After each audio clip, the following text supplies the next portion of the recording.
Maya pa oras, labot Kapampangan. Chuta na naman kayong katamong Tegalugan series. Pangatlong, katlumpulot at lunay ni, karakaldanan eh. Bista man dakal ng makanyan, dahil nga liwa ka rin ni banyalan eh. Kasi makanyan tamo mabibiyasa, itong pasibay wantala rin nga liwa nga mano. Wapi pala, ikay pa pupunot mo ay tinali kaya mo eh. Sige, mag-umpisa ko na eh. Ini marlas kaya naramdaman, itong ating mete. Kapilan ni libingar.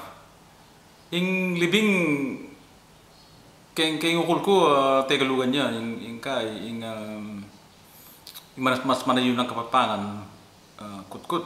Halimbawa, kapilan ni libing, kapilan di kutkut. Yung minsan itamo eh, wari, lupa na sinabi ko tangal do, mapag-shortcut tamo eh.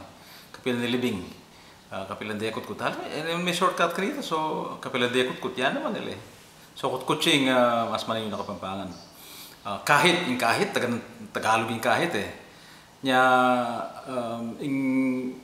Kaysa king kahit yung gamitin tamo, ang gyang o kaya ang jang. Malakas Tagalog yan. Masikan yung Kapampangan. Maghanda, Tagalog yan naman.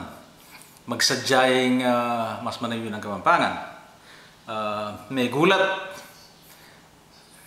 Bari Tagalog yung gulat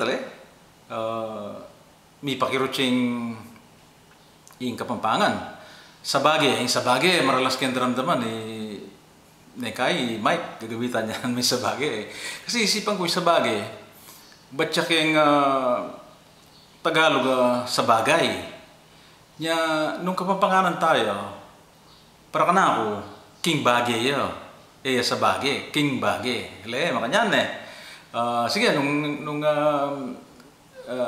palagay gusto yun ka na pamanjam-jam kayo mag-comment kayo, pisabyan tala o sige, itanam mo kakabahan yung bagyan na naman pasibayo ini ako sasawang sasabihan kayo may pangkapampangan tamo, luguran tayong Kapampangan pagmasabalan tayo Kapampanganan tala rin kaya katamong anak Kapampanganan tala rin kaya katamong apo. Nakalasalamat, lubid tangan.